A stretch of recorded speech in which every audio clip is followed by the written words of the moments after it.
Tá rodando. Boa tarde a todos, a todas, a todos.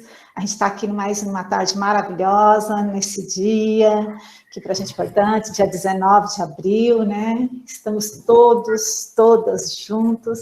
Eu queria muito agradecer a presença de vocês e, antes de tudo, como eu sempre faço, pedir a permissão para estar entrando na vida e na casa de vocês, né? Nesse espaço tão particular, nesse espaço tão privado, e em tempos de pandemia eu tenho que pedir permissão mesmo, essa autorização para estar entrando aí, porque nesse mundo virtual, nesse mundo que nós estamos vivendo agora, eu não me sinto à vontade de estar entrando na vida de vocês sem ser autorizada.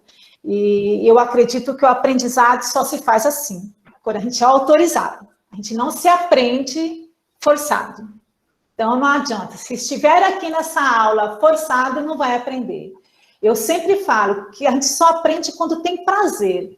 E assim é o letramento, e assim é toda a forma de se ser. A gente só aceita quando tem prazer. E o aprendizado é dessa forma, né? A gente tem que aceitar para aprender e ter prazer. Quando você tem prazer, se torna uma coisa gostosa. E a política educacional é assim.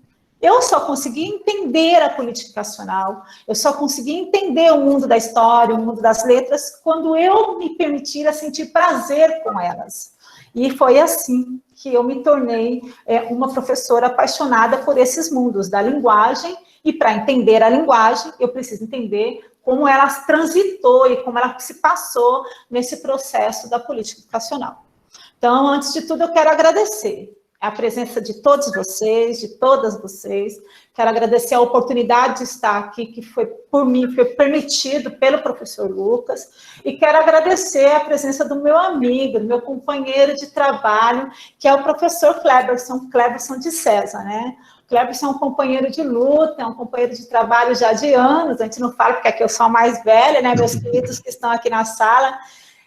A turma 2017, uma turma muito querida, Cleberson, uma turma que a gente vem construindo, assim, eu estou com eles aí há pouco tempo, mas parece que a gente já tem uma ligação de tempos, né? A gente, assim, nesses encontros, esses últimos dias, a gente cravou um vínculo que a gente está construindo, e a gente está se conhecendo muito pelas nossas realidades e também pelas nossas lutas, eu gosto de chamar de labutas, enquanto educadoras e enquanto educadoras, que são labutas que essas meninas, que esses meninos vivem entre esses rios, entre essas matas, né, dessas ruas, que são constituídas de realidades diferentes desse país, né, uma realidade muito diferente do Sudeste e pouca reconhecida nesse Brasil. Então, e que para nós é muito forte, lateja nessa prática profissional e que não lateja nas leis. E que isso que é muito forte, né? Que não lateja nas leis. Então, Cleber, eu quero agradecer muito. Eu tenho certeza que o seu diálogo hoje vai contribuir muito para com esses alunos, e eu tenho certeza que vai contribuir principalmente para a prática profissional deles, que como a gente veio conversando na última aula, as pessoas costumam dizer que o problema somos nós, educadores, e não somos nós. Eu sempre vou dizer isso. O problema, para mim, são as faltas de políticas públicas com seriedade. Porque o dia que a educação for encarada e for feita, de fato, como uma política que não seja do Estado, e seja de verdade uma política para uma escola pública de verdade, como diz o São Felipe, que foi embora há pouco tempo, a escola, para ela ser pública, ela tem que deixar de ser do Estado, ela tem que ser pública de verdade, não regida pelo Estado da forma que ela é, aí sim a gente vai ser os educadores e ter uma educação pública e gratuita de qualidade. Então, eu só tenho que agradecer a sua presença aqui, viu? O professor Lucas vai falar um pouquinho com a gente, daí eu passo a palavra para você. Lucas? Oi, boa tarde a todos, todas e todes. Em primeiro lugar, a Faculdade de Letras Língua Inglesa do Campus Universitário do Tocantins, Cametá, gostaria de agradecer por ter aceitado o convite de vir falar para os meus alunos. O convite provavelmente deve ter sido feito via professora Andréia, né, obviamente. A gente fica muito feliz de você ter né, estar participando desse momento, falar um pouco da questão da construção de conhecimento para quem vai se licenciar em letras, que é uma realidade que muitos de nós enfrentamos aqui. Eu falo aqui porque eu moro em Camutá e é uma das minhas preocupações, as questões dos povos ribeirinhos, os povos indígenas, os povos quilombolas, assentados rurais, e como que a gente lida com tudo isso a partir das leis, né? Então, acredito que vai ser muito gratificante, de enriquecimento para os meus alunos, eu chamo de meus porque a gente está sempre conversando, né? E no sentido de pensar coisas para o futuro, né? E discutir leis, eu acho que faz parte do papel do professor de letras, então seja bem-vindo, sinta-se em casa, né? E garanto que vai ser de enriquecimento. É isso.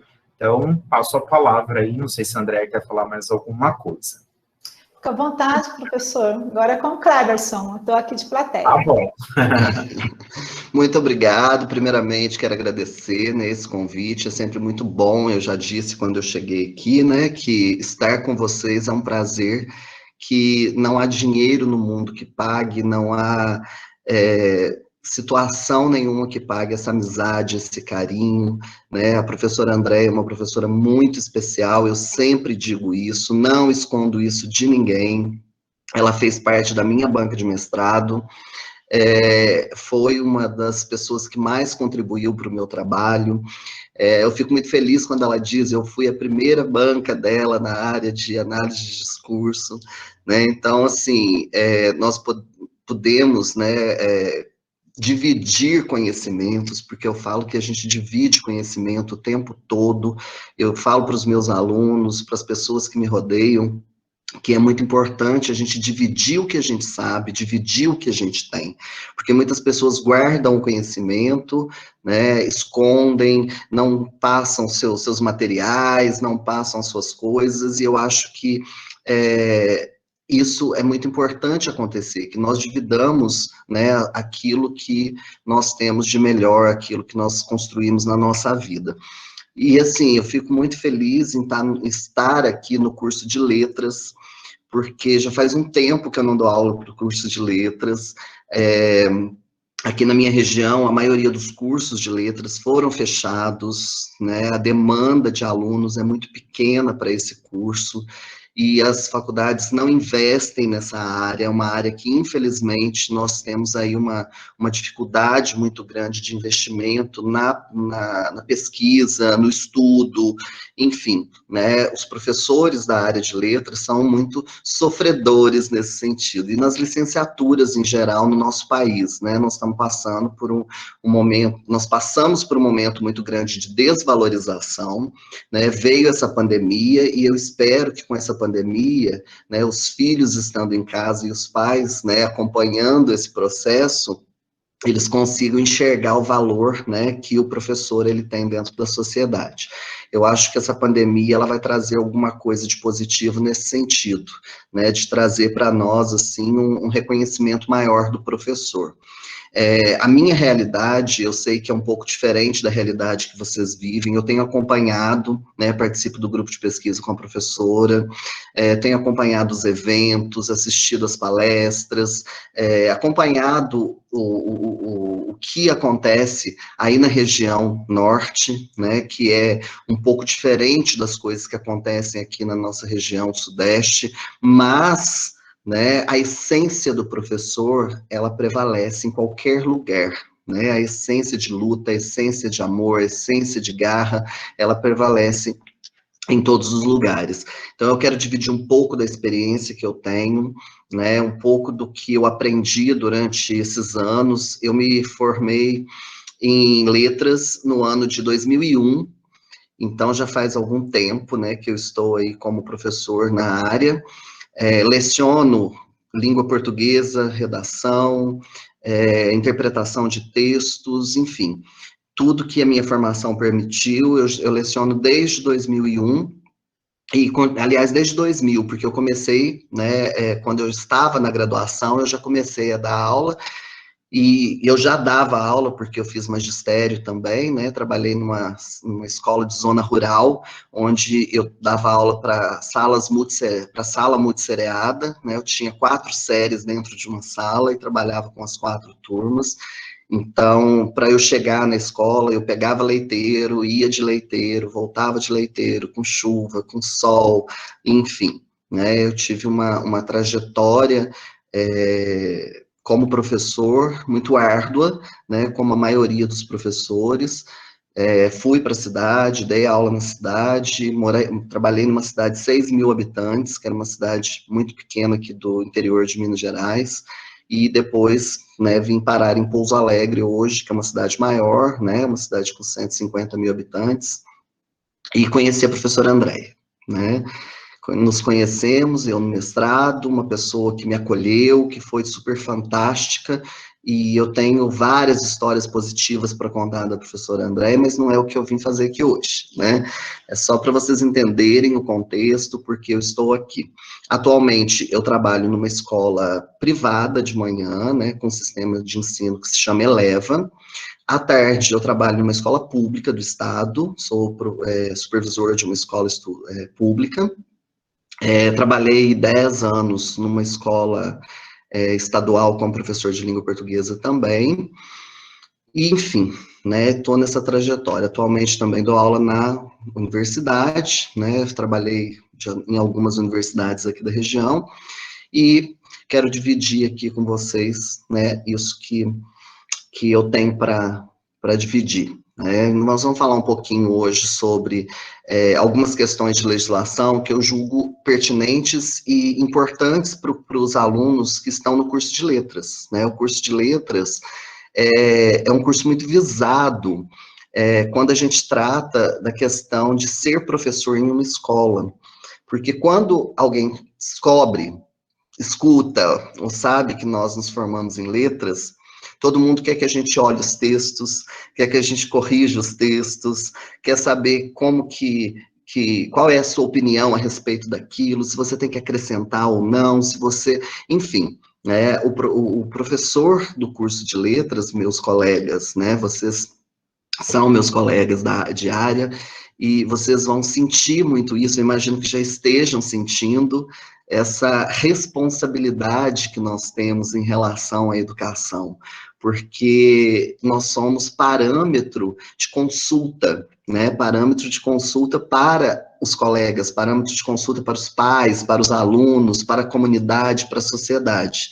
Então, o professor de letras, ele é muito visado, ele é muito procurado.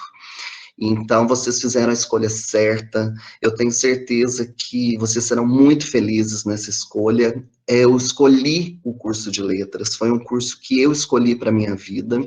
Eu tenho 3 graduações, as outras 2 me escolheram, mas o curso de letras foi minha escolha. Né? Quando eu entrei na graduação, eu optei por fazer letras porque era o que eu queria. Muitos falavam para mim assim, vai fazer medicina, vai fazer direito, vai fazer engenharia, você é bom aluno, você tem notas ótimas. Aí eu sempre respondia, mas porque eu sou um bom aluno, eu não posso fazer letras? Letras não merece ter bons alunos? Letras não merece ter boas notas? E, assim, há um preconceito muito grande em relação a letras, né? Então, assim, não deixem isso acontecer nunca. Aceitem o curso de vocês, amem, façam com carinho, façam com amor, porque o reconhecimento, ele vem. Ele vem do seu aluno, ele vem do pai do seu aluno, ele vem da sociedade. Então, muitas vezes nós não somos reconhecidos, mas muitas vezes nós somos. Então, vamos guardar esse reconhecimento, guardar esses bons momentos e esses momentos de felicidade que nos são trazidos. Quando um aluno escreve uma redação, quando um aluno escreve um texto, quando o aluno diz uma frase, quando o aluno aprende, né, um novo contexto dentro da linguagem, né, isso é muito importante. Sintam-se acolhidos por mim, né, com muito carinho. Estou aqui para dividir isso. Eu vou colocar aqui, eu fiz alguns slides, deixa eu achar aqui.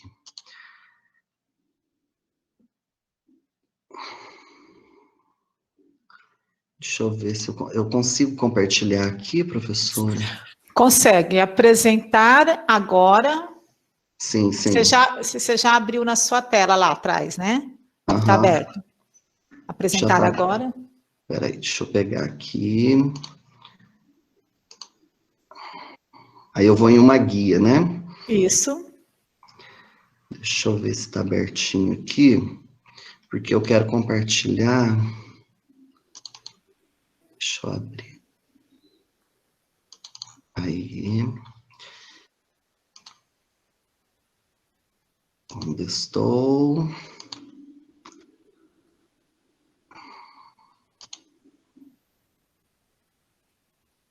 Ah, eu tenho que deixar ela aberta, agora que eu vi aqui. É que cada ferramenta, ela traz uma forma diferente. Deixa eu puxar aqui. Ué, não tá aparecendo para mim aqui. Deixa ela aberta lá na tela e começa todo o processo de novo. Espera aí, deixa eu abrir lá. Mas ela tá aberta, é estranho que ela não tá aparecendo aqui na hora que eu venho solicitar. Ela não aparece aqui, ó. Você vai me apresentar agora. Tá aparecendo só no Chrome. Uma janela. Você colocou uma guia? Não, é uma janela. Ah, tá. Uma janela. É, agora apareceu. Eu tô numa guia aqui, por isso que não tá uma janela. Apareceu? Tá aparecendo, certinho. Ok. Que ótimo. Então, vamos lá. É que o Meet, ele não fica aparecendo junto, né? Ele aparece separado. Vamos lá. Então, gente, eu fiz aqui para vocês, deixa eu abrir aqui minha janela. O que eu fiz? Deixa eu abrir ela inteira. Então, dentro do tema que nós, né, escolhemos para trabalhar, né, aplicabilidade à construção de conhecimentos para o licenciado em letras embasados na LDB, o que acontece? Nós temos aí uma posição que muitas vezes as pessoas elas pensam assim, o coordenador da escola, o supervisor da escola, a pessoa que cuida da parte pedagógica é que fica normalmente responsável por trabalhar a questão de legislação, por trabalhar a questão de aprendizagem, por trazer as questões relacionadas ao projeto político-pedagógico da escola, por trazer as questões relacionadas ao regimento escolar e etc. e tal. Só que, muitas das vezes, os professores, eles recebem isso, entre aspas, goela abaixo, e acabam aceitando tudo que vem lá de cima, quando se diz que é lei, né? E isso é uma situação muito complicada, porque muitos professores fazem coisas que não deveriam fazer, aceitam coisas que não deveriam aceitar, por não ter conhecimento e embasamento da legislação. E isso acaba acarretando em atividades mal elaboradas, em situações mal compreendidas, e muitas vezes o professor ele fica perdido no meio de tudo isso. Então, para que isso não aconteça, é muito importante que nós, licenciados em letras, né, que a pessoa licenciada em letras, ela tenha esse embasamento e ele utilize esse embasamento nas suas aulas, no seu conhecimento, no seu dia a dia. O que eu fiz? Eu separei algumas questões que eu julgo muito importante, que dentro da prática de ensino da educação em letras, que nós precisamos ter conhecimento, né, dentro da LDB, mas também dentro desse contexto educacional que nós vivemos no dia a dia. Bom, eu coloquei aqui só uma apresentação, quem sou eu, para vocês entenderem. Eu já me apresentei, já falei, mas eu sou doutorando em Ciências da Educação pela Universidade de Colômbia, sou mestre em Ciências da Linguagem pela Universidade do Vale do Sapucaí, eu tenho especialização em Pedagogia Empresarial, Literatura Brasileira, Supervisão Escolar, Psicopedagogia Institucional e Clínica, em pedagogia hospitalar também. Essas foram as minhas pós. E eu sou graduada em letras português e inglês pela Universidade do Vale do Rio Verde, Unicor, e graduado em pedagogia e educação artística também. Então, essa é a minha formação, esse sou eu, né, dentro do contexto educacional. Mas dentro de tudo que nós devemos saber, né, dentro da educação, eu tentei sintetizar, porque o nosso tempo é curto, nós não temos muito tempo para fala, né, depois a gente pode discutir aí no final, se alguma coisa que eu não tenha dito, que vocês julguem necessário ser falado, a gente pode debater, mas eu coloquei alguns pontos de algumas coisas que eu julgo necessária, né, dentro da educação. Então, assim, quando a gente fala de educação, a gente tem os 8 princípios básicos, né, que são os princípios base do ensino, que estão lá na Constituição Federal, né, que estabelece como que deve ser o ensino no Brasil. Então, assim, a princípio, a primeira coisa, antes da gente entrar em LDB, antes da gente entrar em questões específicas, nós precisamos conhecer, né, o que nos ampara dentro da educação. Eu sei que você já deve ter visto alguma coisa, você já deve ter conversado sobre isso, enfim, mas é sempre bom lembrar. Uma das coisas que eu sugiro sempre é que legislação, ela tem que ser livro de cabeceira. Né? Então, assim, eu trabalho com a legislação todos os dias, eu sou supervisor de uma escola, mas como professor eu sempre estou amparado na legislação. Quando alguém tem alguma dúvida, a gente busca junto. Quando eu não sei de imediato, porque a lei você tem que consultar sempre, ela está sempre, né, sendo emendada, vamos dizer assim, tem sempre as emendas, tem sempre as resoluções, tem sempre alguma coisa que vai complementar. Mas os princípios básicos, eles têm que ser respeitados, porque toda legislação, ela vai partir dos princípios básicos. Então, no artigo 206 da Constituição Federal, né, eu tive que colocar aqui, gente, né, às vezes fala assim, nossa, mas que tanto de slide, né, mas é porque legislação, lei, ela parte da escrita, então nós temos que consultar muitas vezes, nós precisamos olhar. Então, ela é dividida em 8 princípios básicos que nós precisamos ter esses princípios muito consolidados na nossa vida, né? Então, primeiro, o princípio da igualdade de condições para o acesso e permanência na escola.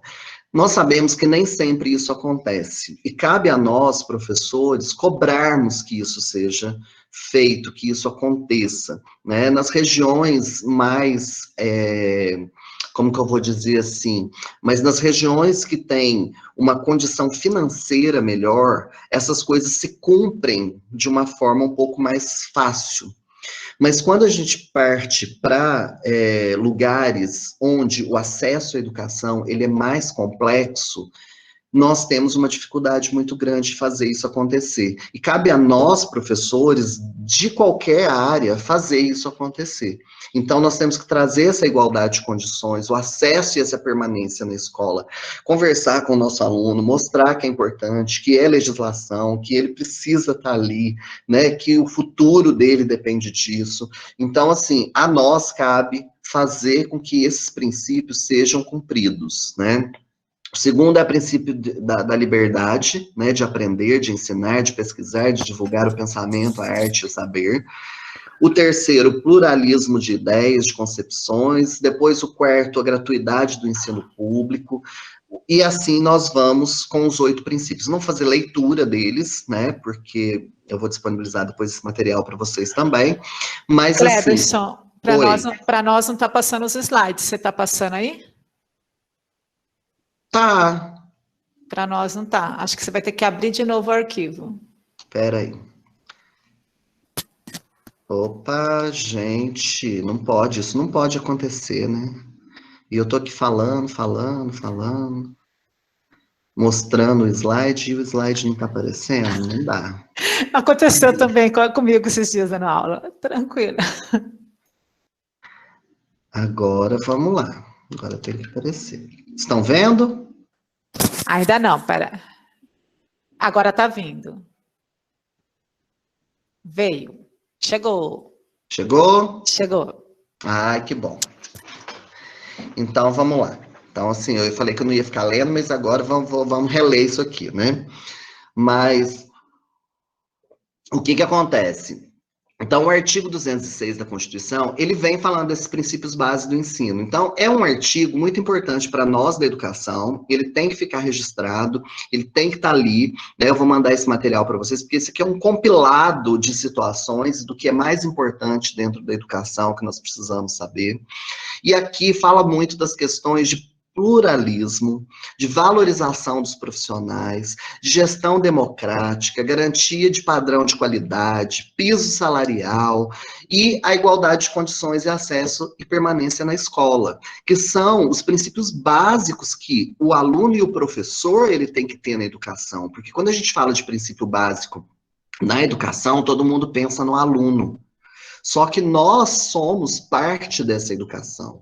Então, o professor, ele também tem que estar amparado dentro dessa legislação. E a Constituição, ela é muito clara no artigo 206, quando ela fala que nós temos que ter uma garantia de padrão de qualidade. E nem sempre isso acontece dentro da educação. Nós sabemos que as escolas, elas são deficientes, que muitas vezes as escolas, elas não possuem material, que muitas vezes as escolas, elas não possuem profissionais habilitados para trabalhar dentro da educação, e isso nós vamos falar daqui a pouco, e isso não é uma gestão democrática do ensino público. Porque o ensino público, ele tem que ser trabalhado dentro de uma gestão democrática. E quando a gente fala de gestão, muita gente pensa em quem? No diretor da escola, no vice-diretor da escola, no coordenador da escola. Ou no governo, enfim. Só que nós fazemos parte dessa gestão escolar.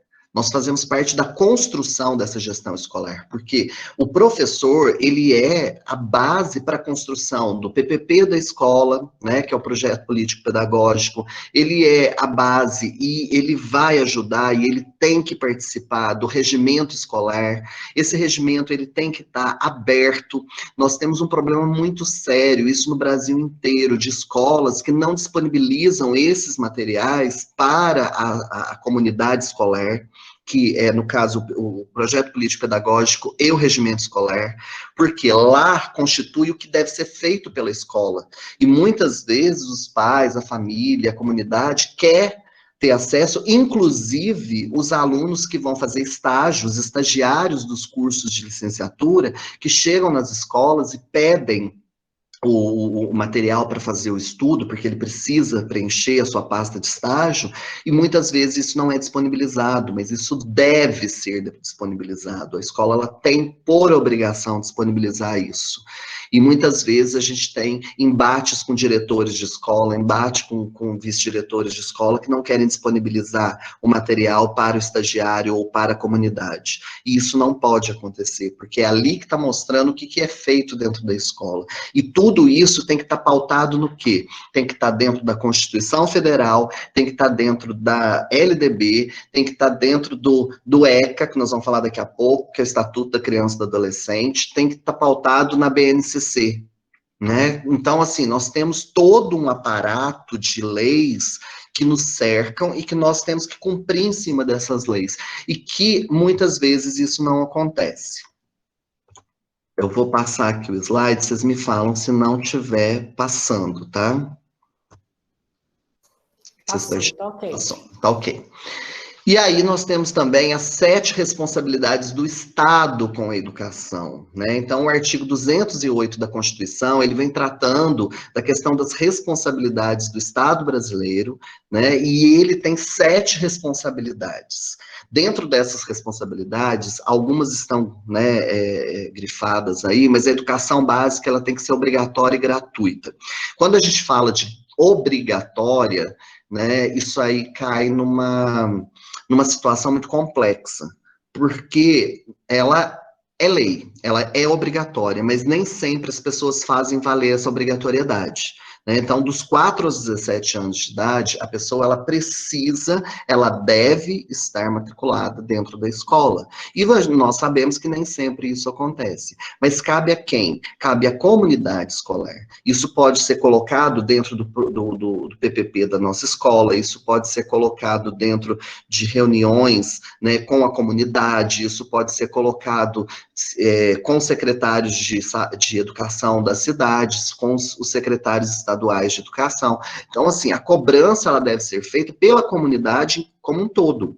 E nós fazemos parte dessa comunidade. Então, não é porque eu sou professor de inglês, ou porque eu sou professor de língua portuguesa, porque eu sou professor de literatura, que eu não vou cobrar isso da comunidade, né? Eu posso ser membro do colegiado, eu posso ser membro da comunidade escolar, posso não, eu sou membro da comunidade escolar, e eu posso cobrar isso das autoridades, isso da autoridade municipal, da autoridade estadual, da autoridade federal, né? Nós, como cidadãos, nós temos essa abertura para que isso seja feito e esse direito, né, para que isso aconteça. E a universalização do ensino gratuito. Quando fala de ensino gratuito, nós temos a opção, né? Dentro do Brasil, nós temos a opção. O aluno, ele pode escolher, né, dentro das suas condições financeiras, estudar dentro de uma escola privada, mas ele também pode optar pela escola pública. E quem tem condições financeiras também pode optar pela escola pública, né? Muitas vezes a gente ouve falando assim, mas ele tem condição, ele tem que ir para uma escola particular, né? O que teria, né, teoricamente, que acontecer? Nós tínhamos que ter uma educação de qualidade, uma educação que atendesse a todos, sem que houvesse a necessidade de pagamento, sem que houvesse a necessidade de pagar uma mensalidade numa escola privada.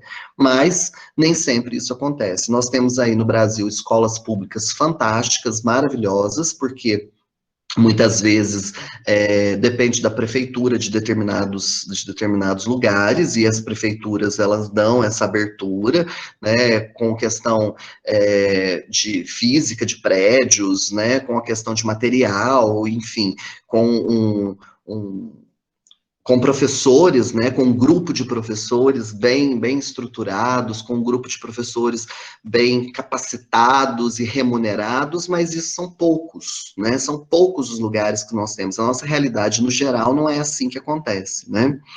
E aí, na responsabilidade quinta, né, nós temos aí acesso aos níveis mais elevados do ensino, da pesquisa, da criação artística, segundo a capacidade de cada um. Nós sabemos que isso não acontece, nós sabemos que isso é uma responsabilidade do Estado e que muitas vezes não acontece.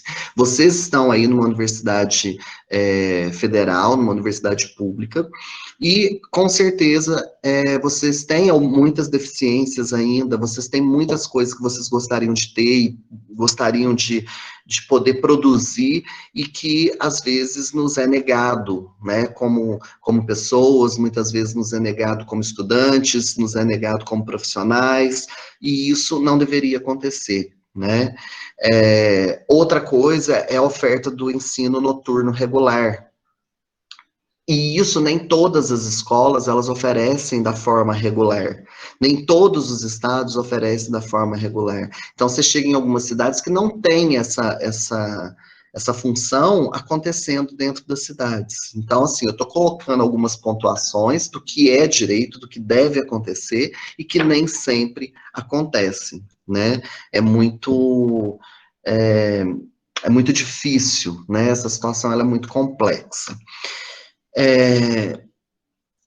Partindo, né, dessa responsabilidade da educação, né, do Estado, partindo dessa legislação que é a Constituição Federal, que nos ampara, que nos guia, que nos leva a todas as outras, né, situações da Constituição, ela teve sua promulgação, né, na Constituição Federal em 88. E a partir daí, nós ainda não tínhamos uma LDB constituída e estruturada da forma que ela é hoje. Então, de 88 a 89, houve um início, né, para quem não sabe, né, algumas curiosidades, né, um início de discussão do projeto Jorge Age, que estava na Câmara, e em 1992, o Darcy Ribeiro, que foi apoiado por Collor, na época era o presidente da República, apresenta outro projeto da LDB no Senado. Então, assim, não estou fazendo política, né, só estou colocando os fatos históricos aqui, tá, gente? E de 92 a 93, 2 projetos são discutidos ao mesmo tempo no Congresso Nacional, que era o projeto do Darcy Ribeiro e o projeto do Jorge Age. E aí, o que nós temos aí? Em 93, o primeiro projeto, ele é aprovado na Câmara e vai para o Senado. Chegando no Senado, em 95, ele é considerado inconstitucional e Darcy Ribeiro representa o antigo projeto de lei. Esse antigo projeto de lei tem aprovação em dezembro de 96. Ou seja, essa foi a trajetória da construção da LDB aqui no Brasil de 96, né? Nós tivemos outras leis de diretrizes e bases, né? Eu não vou entrar no mérito agora, porque nosso tempo é curto, mas em 96 que nós temos essa lei aprovada. E essa lei, ela começou a ter vários remendos, né? E esses remendos, eles foram sendo colocados ao longo dos anos a partir das necessidades que nós tínhamos dentro da educação. Então, ele teve um projeto base, ele foi aprovado, ele é a lei da educação, mas ele começou a receber vários remendos, né? Eu falo que, assim, essa legislação, ela teria que ser revista, ela teria que ser reorganizada e ter uma nova LDB, porque é tanto remendo, nós temos tanto remendo, tanta emenda, e tanto pedacinho cortado e colocado para justificar situações que já deveriam ser de direito do aluno, do professor, da educação brasileira, que hoje a gente tem uma colcha de retalhos. Eu falo que a nossa LDB, ela é uma colcha de retalhos, ela tem a base, mas ela tem vários, né, puxadinhos, vamos dizer assim. Então, puxa daqui, puxa dali, puxa daqui, puxa dali, e nós acabamos tendo uma dificuldade muito grande em fazer valer justamente por causa disso. E aí nós temos duas siglas que são muito utilizadas na educação, que é a LDB, que no caso, né, hoje nós falamos LDBEM, e o PNE, né, o PNE, que é o Plano Nacional de Educação, e a LDB, que foram constituídos, né, dentro desse processo de construção da LDB, dentro desse monte de emendas que nós fizemos por aí, né? Então, o que é a LDB? É a lei, né, diretrizes e bases, nós sabemos que estabelece as diretrizes e as bases do nosso sistema educacional brasileiro. Então, ela vem trazendo o que nós, como professores, dentro da sala de aula, nós temos que fazer. Né? Então, assim, a base está ali, ela é totalmente pautada na Constituição Federal, mas ela é a lei que nos rege como professores, ela é a lei que nos rege dentro da sala de aula, dentro da escola. E o PNE, que é o plano que estabelece essas diretrizes, essas metas, as estratégias da educação, ele tem 10 anos, né? Ele tinha 10 anos de duração. A partir desse plano, e a partir da LDB é que se constrói a BNCC, que é o que nos vale hoje, né, de grande informação, de grande, vamos dizer assim, como se fosse o nossa Bíblia, né, da educação. E para que ele serve? Né? A LDB, para que ela serve? Ela vai organizar e regulamentar a estrutura e o funcionamento do sistema, né? Então, ela regula tudo, ela organiza como que nós devemos fazer dentro da educação, inclusive com as disciplinas, inclusive com tudo que nós aplicamos dentro da sala de aula. E o o PNE, para que ele serve? Ele determina os princípios e as diretrizes de estratégias de ação. Como que nós vamos fazer essas ações, que metas que nós temos que cumprir na nossa educação, né? Ver a questão das políticas públicas educacionais, como que elas devem agir, como que elas não devem agir. E qual que seria a importância das duas, né? A LDB, ela tem uma importância enorme dentro da educação, porque tudo que nós precisamos, nós buscamos dentro da LDB. Né, tudo que nós precisamos com relação à legislação educacional, tudo que vem da educação está pautado na LDB. Então, nós precisamos ver, né, o que ela traz em relação à educação infantil, ao ensino fundamental, ao ensino médio, né, traz a questão de que isso tem que ser obrigatório, respeita as diferenças regionais, enfim, né, tudo que é relacionado às modalidades de educação estão pautadas dentro da LDB. E o PNE, ele traça um caminho para combater os problemas que são apresentados dentro disso.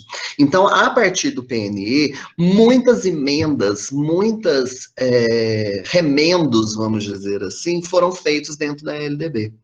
Por quê? Porque é uma articulação entre professores, é uma articulação entre escolas, é uma articulação entre secretarias de educação, entre secretarias de Estado, e vão construindo as metas, né, os grupos vão construindo as metas para chegar às necessidades e muitas vezes fazer essas emendas na LDB, porque parte da necessidade do povo, né, da necessidade da comunidade escolar.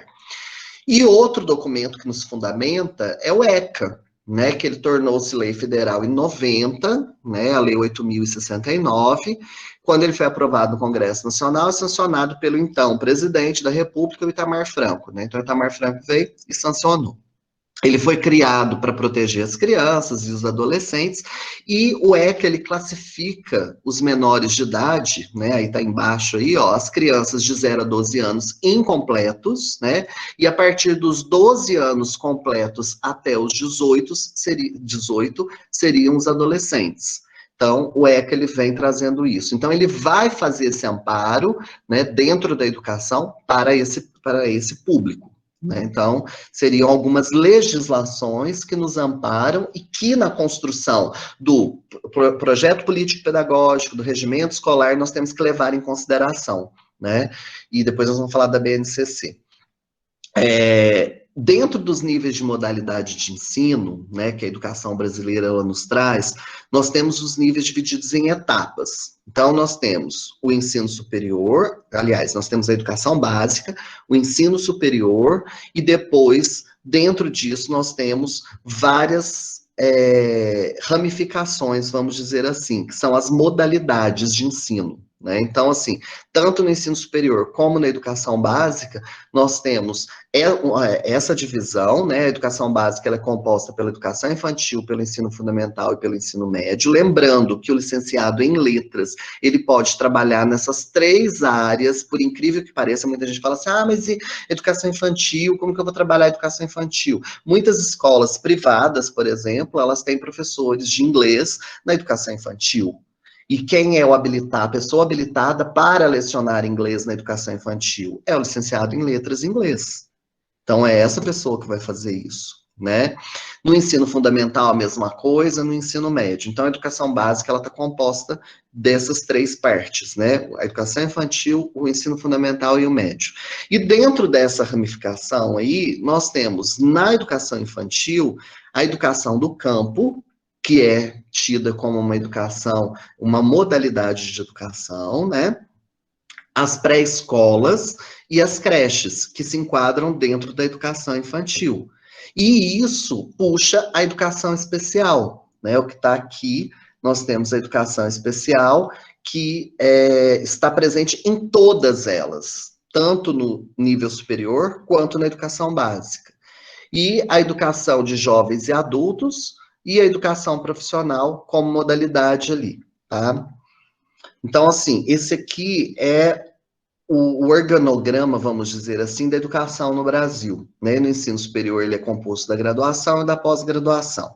Na pós-graduação nós sabemos que nós temos aí, né, os mestrados, os doutorados, enfim.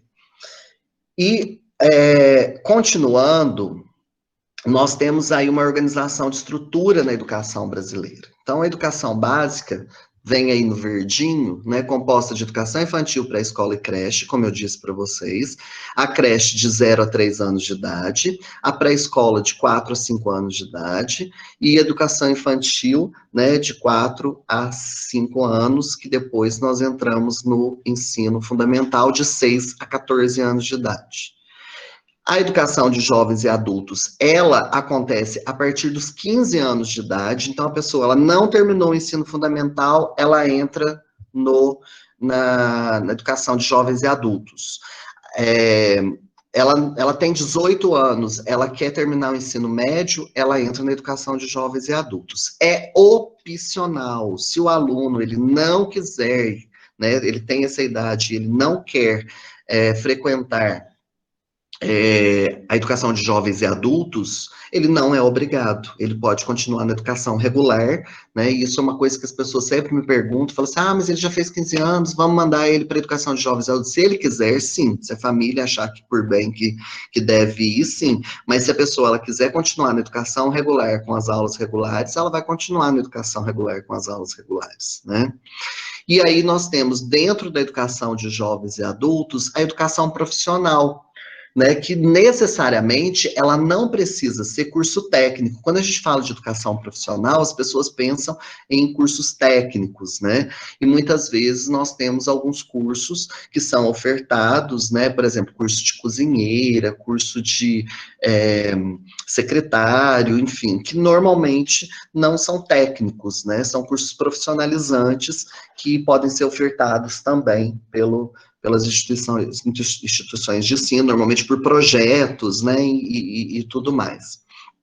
E quando a gente fala de processo seletivo, entra na educação, né, superior. Aí vamos para a graduação, para a pós-graduação, os processos seletivos que devem ser feitos. Dentro da educação pública, até o ensino médio, não há processos seletivos. Os processos seletivos, eles vão se iniciar a partir da graduação, que no caso seriam os vestibulares, o Enem, e etc e tal, né? Na pós-graduação também.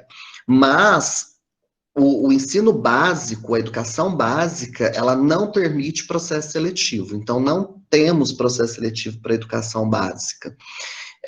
Muitas instituições, elas fazem alguns processos quando a demanda para a quantidade de vagas, ela é muito pequena.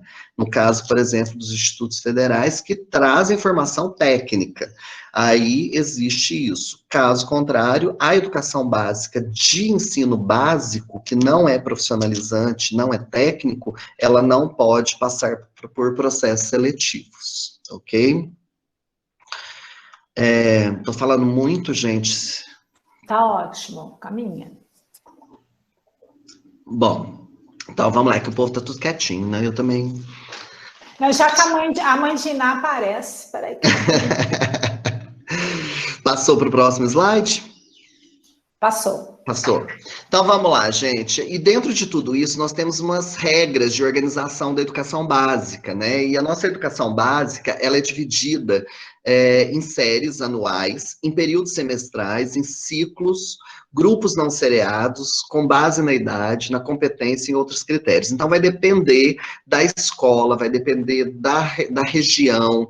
Então essa região, ela vai trazer uma abertura. Porém, né, aqui no Brasil foi adotado, né, que todas as escolas elas tivessem com o ensino fundamental até o 9º ano, né, o ensino médio até o 3º ano, dividido em 3 anos, né, e a carga mínima anual é de 800 horas para o ensino, né, de uma série ou de um período, né, semestral, enfim, de ciclo, e de 200 dias de efetivo trabalho escolar, né. Então, assim, o ano, a carga horária anual, ela precisa ter aí 800 horas e 200 dias letivos é o mínimo, né? Isso aí, gente, muitas vezes as pessoas falam assim, mas eu já vi escola que tem 210 dias letivos, tem escola que tem 215 dias letivos. Isso não pode acontecer? Pode, desde que ele cumpra a carga horária mínima, é o que é importante. O mínimo são 200. Então, não impede que a escola, por exemplo, né? Claro que as secretarias estaduais de educação, as secretarias municipais, elas trabalham com 200 dias letivos para o aluno, mas nada impede que coloque, por exemplo, 4 dias de reuniões, 3 dias de reuniões com professores, enfim, desde que ele não perca a sua carga horária de férias, né, que não mexa na carga horária de férias do professor, ele pode ter um pouco mais ou, né, chegar aos 200. Não pode ter menos de 200 dias letivos de trabalho escolar, né, o aluno ele precisa ter essa carga horária. Antes da Lei de Diretrizes e Bases de 96, nós tínhamos 180 dias letivos, né, muita gente estudou com 180 dias letivos, eu, inclusive, Cheguei a estudar com 180 dias letivos, né, e depois da LDB de 96, isso passou a 200 dias, né. A questão da classificação, né, os alunos, eles podem passar por classificação, e isso vai depender da região, vai depender da necessidade, desde que cumpra a legislação. A avaliação do aluno, ela deve ser contínua, então nós temos que sempre ter uma avaliação contínua, num processo de abertura e flexibilidade dentro da avaliação, e a frequência mínima, isso em qualquer escola, seja municipal, estadual, federal, ela tem que ser de 75% de frequência, né? Então o aluno, ele tem que ter 75% de frequência, abrindo-se espaço para os 25% de faltas, né? E isso também, né, é nossa legislação. Os históricos, as declarações, os certificados, eles são de responsabilidade da escola, não é a superintendência de ensino, não é a Secretaria Municipal de Educação que tem que emitir esses certificados. Esses certificados, essas declarações, os históricos são de responsabilidade da escola, e isso tem que ficar muito claro, que não é do professor. O professor não tem a função de fazer certificado, de fazer declaração, de fazer histórico. É a secretaria escolar, que é né, um órgão dentro da escola, né, que é uma subdivisão dentro da escola, que vai cuidar desses históricos, que vai cuidar de declarações, de certificados, porque existem muitos diretores que colocam essa responsabilidade nas costas de professores em situações, por exemplo, de reuniões pedagógicas. Olha, nós vamos aproveitar essa reunião pedagógica de hoje para nós fazermos os históricos escolares dos nossos alunos. Isso não é um serviço do professor, isso é um serviço da escola, isso é um serviço da secretaria da escola. E, claro, nós moramos num lugar onde a gente precisa ajudar de uma certa forma, a construir esse material e tal. Tudo bem, né? Você está fazendo aquilo porque você está se voluntariando a ajudar de uma determinada forma. Mas isso não é uma obrigação do professor, né? Ele tem que cuidar das questões pedagógicas. Claro que você vai se flexibilizar porque você é uma pessoa boa, você vai se flexibilizar, mas assim, cuidado para não misturar o que é legislação com o que é função e com o que é boa vontade, né? A gente tem que tomar muito cuidado para que isso não aconteça. E aí a gente parte para o currículo, né? Dentro de toda essa legislação, nós temos o currículo da educação básica. Então, assim, o nosso currículo... Oi? Posso fazer uma pergunta antes de passar para esse próximo tópico? Claro, fica à vontade. Me chamo Jaciele. Em relação às escolas isoladas, não sei se aí na sua realidade existe, mas aqui em Cametá existem as escolas isoladas, que são aquelas escolas que só tem um professor praticamente, e às vezes tem um professor responsável. Não sei se o senhor conhece essa figura, o professor responsável. Uhum. Aqui em Cametá, por exemplo, a CEMED que emite os históricos, os boletins e tudo. Eu gostaria de saber se na lei existe essa brecha. Sim, existe. Pode acontecer, por quê? Porque são situações, nós vamos falar delas daqui a pouco também. São situações necessárias, né? Então, por exemplo, você está falando esse órgão que você me disse aí, é um órgão como se fosse uma secretaria de educação.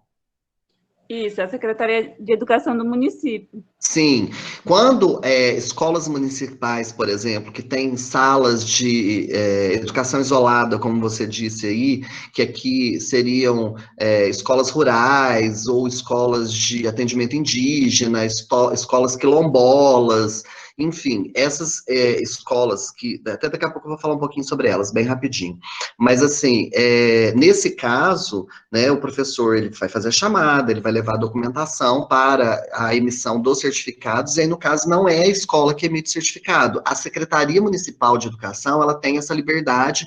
Por quê? Porque são situações ímpares. Não são situações que dá uma abertura. Aí nós temos uma legislação que ampara isso, entendeu? Ok, acabei saindo sem querer, não ouvi uma parte aí. O que você perdeu? Pode perguntar que eu falo. O que você ouviu, aliás? Eu saí bem rápido, né? Então, peraí, deixa eu só fazer uma recapitulação para você. O que que acontece? Quando tem casos isolados, situações ímpares, a Secretaria Municipal de Educação, ela tem a liberdade para emitir isso, porque, por exemplo, essa escola, com certeza, ela pertence ao município, ela não é uma escola que pertence ao Estado, correto? Correto. Então, como ela pertence ao município e ela é uma escola isolada, essa abertura de isolamento, ela faz com que a documentação da escola provavelmente fique na Secretaria de Educação, é isso? Isso mesmo. Então, isso é possível. Isso é possível. Por quê? Porque como só tem um professor e não tem secretaria, não tem diretoria, não tem vice-direção, não tem uma estrutura regular escolar, então é possível que você faça essa abertura. Entendeu? Entendi, obrigada. Por nada, as ordens. O currículo na educação básica. Então, voltando aqui, né, dentro da nossa sequência, a Base Nacional Comum e a parte diversificada faz parte desse currículo da nossa educação básica. Língua portuguesa, matemática, conhecimento de mundo físico e natural, da realidade social e política, arte, educação física, também fazem parte desse currículo da educação básica, né? História e cultura afro-brasileira e indígena, que foi aplicado posterior, isso em 2008, ou seja, é uma lei de Lei 11.645 de 2008, ela veio para incorporar essa história e cultura afro-brasileira indígena, então é algo que não tinha dentro da nossa LDB, então é aquilo que eu falei para vocês, vem, né, a partir das necessidades, a partir daquilo que a escola ela precisa, foram construindo situações, porque quando a gente fala de educação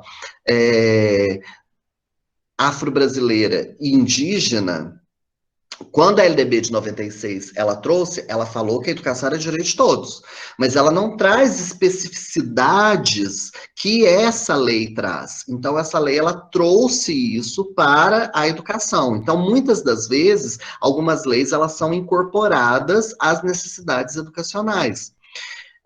A língua estrangeira, a partir da 5ª série, né? Hoje nós chamamos de 5º ano, mas quando saiu isso, a língua estrangeira ela começa a ser colocada a partir da 5ª série. E há escolas que ainda, né, seria a 5ª série, não 5º ano, né? Então, no caso aí, seria o 6º ano hoje. Então, todas as escolas teriam que ter língua estrangeira. Música e arte, né? Era algo que não era praticado nas escolas. Em 2008 veio a Lei 11.769 e a Lei 12.287 em 2010. Então, elas vêm trazendo música e arte para as escolas. Então, não fazia parte do currículo da educação básica e passam a fazer. Algumas escolas, elas têm professores específicos, escolas municipais, escolas estaduais, né, tem alguns professores específicos para essa disciplina. E há escolas que colocam o próprio professor da área pedagógica para fazer isso. Eles fazem alguns cursos específicos, né, para, entre aspas, deixar o professor habilitado e o professor que aplica isso. Acontece muito isso, tá? Porque a lei ela não é muito clara em relação a isso. E aí vem também como parte da educação, né, básica dentro do currículo, a proteção e defesa civil e educação ambiental, que veio a partir de 2012.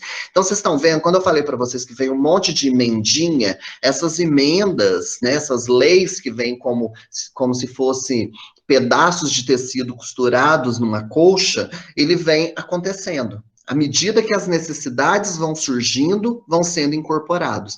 E assim, não pararam ainda, né, o que eu falei para vocês no começo, ainda não pararam para colocar isso como prioridade e falar assim, ó, vamos juntar tudo isso e transformar numa lei só. Continua assim, ó, aquela coxa de retalhos, né? E o que acontece? Quando você vai pesquisar, por exemplo, a LDB, todo mundo vai lá, pega a LDB, você pega a LDB enxuta. E não pega essas emendas essas legislações que vêm incorporadas à LDB. E aí você tem que ficar procurando quais são essas legislações que incorporam a LDB, que trazem direito disso, que trazem direito daquilo. Por exemplo, a cultura afro-brasileira indígena, ela não está incorporada lá na LDB.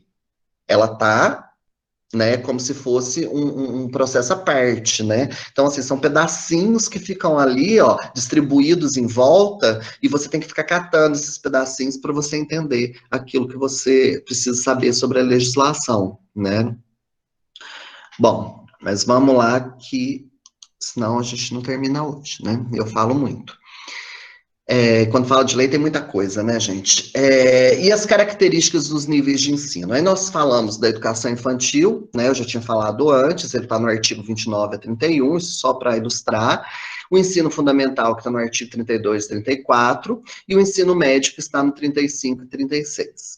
O que acontece? Vamos lá pegar, por exemplo, o ensino médio. O ensino médio ele tem um mínimo de 3 anos. E ele está ali responsável pelo quê? Pelo aprofundamento dos estudos, tecnologia e preparação para o trabalho.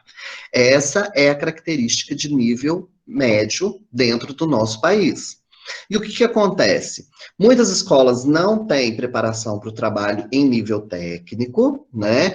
E as próprias escolas, elas têm uma deficiência de aprendizagem. Então, por exemplo, vocês, formandos em letras na área de inglês, o que vai acontecer? O aluno ele vai chegar lá no ensino médio não sabendo o básico do inglês. O que você tem que fazer? Teoricamente, no ensino médio, você teria que prepará-lo para atividades técnicas, para atividades de trabalho, de tecnologia, conhecendo termos técnicos do inglês, conhecendo termos técnicos voltados para a linguagem, né, da língua inglesa, e não acontece. Por quê? Porque o aluno ele tem uma deficiência lá no ensino fundamental, né, dos 9 anos, tanto do Fundamental 1, que a gente chama aqui como Fundamental 2, né, que seriam os anos iniciais e os anos finais, e ele tem o objetivo de quê? O ensino fundamental, de desenvolver a capacidade de aprender, de fornecer os vínculos à família, e assim por diante. Então, assim, ele tinha que estar preparado para chegar nesse ensino médio e ter esse conteúdo consolidado. Só que esse conteúdo não foi consolidado. Então, o que você tem que fazer? Você tem que voltar para esse conteúdo. Então, na lei, fala uma coisa. Na legislação, fala uma coisa. Mas na hora que você bate na prática, nem sempre isso vai acontecer. Então, assim, você sabe que é direito, você sabe que o aluno teria que chegar lá no ensino médio com essas habilidades, essas competências consolidadas, mas essas habilidades e competências não foram consolidadas, por quê? Porque ele não teve a preparação e a legislação cumprida desde a educação infantil. Porque o Estado, o município, o governo federal, enfim, não fez cumprir essas atividades. Né, o diretor da escola, às vezes, não faz cumprir, o coordenador da escola não faz cumprir, o próprio professor, porque tem professor também que vai levando, empurrando, não tá dando certo, deixa para lá, deixa para lá, deixa para lá, e o negócio vai se estendendo. Então, assim, a nossa responsabilidade como professores é muito grande no sentido de que nós precisamos fazer com que essas coisas, essas situações sejam consolidadas, né? E as características das modalidades de ensino que nós temos hoje no país são a educação de jovens e adultos, que estão no artigo 37 e 38, né, que é a famosa EJA, que, né, eu já ouvi muita gente falar EJA, né, acontece muito, né, a questão de sotaque, que é o antigo supletivo, né. E aí eu já falei um pouquinho dele ali, né, dos 18 anos para quem está no fundamental e 18 para quem está no médio. A educação profissional, que integra essas tecnologias, articulação com o ensino regular, e a educação especial, que também é uma situação muito complexa quando a gente fala de educação especial, porque a educação especial ela tem que acontecer na educação regular. Muitas escolas, aqui, por exemplo, na minha região, a gente tinha escolas de educação especial separadas da escola de ensino regular, e os alunos que eram de educação especial estudavam lá, e do lado de cá estavam os alunos de situações regulares. Hoje isso já não está acontecendo mais, então as escolas especiais estão sendo fechadas, não estou falando de APAES, que aí é uma outra história, né, porque aí já não é uma escola regular, é uma escola, quer dizer, regular entre aspas, né, porque eles também oferecem o ensino regular, mas era uma instituição de isolamento, muitas vezes de isolamento. Então, na verdade, esse tipo de instituição, ela é para contribuir com o regular. Ela não é para virar uma instituição à parte do regular. Então, nós precisamos ter essa visão, né, que a educação especial, ela veio, né, ela acontece no Brasil, e assim, ela teve uma abertura muito grande dentro da legislação, que aí são aquelas emendas que eu falei para vocês, né? Só que assim, a gente bate com muitas dificuldades burocráticas. Vou dar um exemplo para vocês.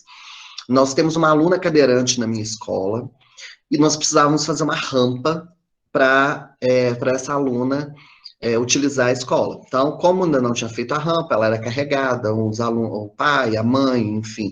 Aí depois tinha um funcionário que carregava ela e tudo mais. E a escola é tombada pelo patrimônio histórico municipal. Então, a gente não podia mexer na estrutura física da escola. Só que do lado da escola tem um espaço que daria para construir a rampa sem que estragasse o prédio, né? O tombamento, enfim. O que aconteceu? Nós ficamos 2 anos.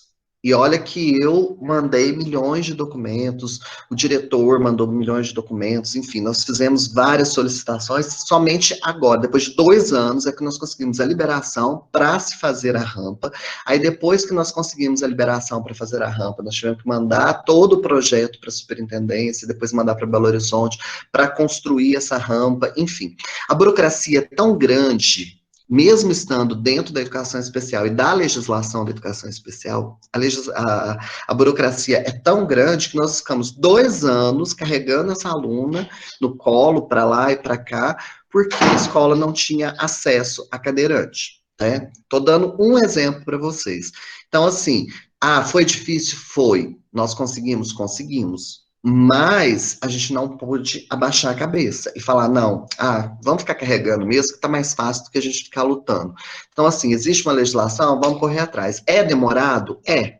Então, assim, o que tem que ficar claro é que muitas vezes é demorado para se resolver uma questão que está dentro da legislação. Às vezes a questão ela só vai ser resolvida depois que ela já acabou. Mas a gente precisa insistir, né? Essa insistência, ela é necessária. Passou para o slide de disposições gerais aí? Passou, querido. Então vamos lá. Estou terminando, tá, André? Sim, amado. E aí nós temos aí as disposições gerais e transitórias, que aí, gente, entra nisso que a colega perguntou, né? A educação indígena, o ensino à distância, o Plano Nacional de Educação, que foi aprovado em 2001. Então, essas são disposições gerais transitórias, porque elas acontecem e depois elas mudam dependendo da necessidade das necessidades que vão sendo apresentadas. A educação indígena está no artigo 78 e 79, né? O ensino à distância no artigo 80, e no artigo 87 ela é instituída a década da educação, que seria de 2001 a 2011, de 2011 a 2021 e assim por diante. Então, seria o quê? O Plano Nacional de Educação, para ver o que precisa ser melhorado, o que precisa ser construído, né? O que os municípios devem fazer, né? E assim por diante, né? E os municípios aí, vem falando dos municípios, por falar em município, que os municípios, eles deverão matricular todas as crianças de 6 anos de idade, oferecer EJA, né? Que é a Educação de Jovens e Adultos, e capacitação para os professores. E aí eu pergunto para vocês, isso se faz valer? Isso acontece? Eu sou funcionário do Estado, fui funcionário da Prefeitura durante bastante tempo, né? Conheço professores da rede estadual, da rede municipal, da rede federal, e nem sempre essas capacitações elas acontecem. Um exemplo é com a educação especial.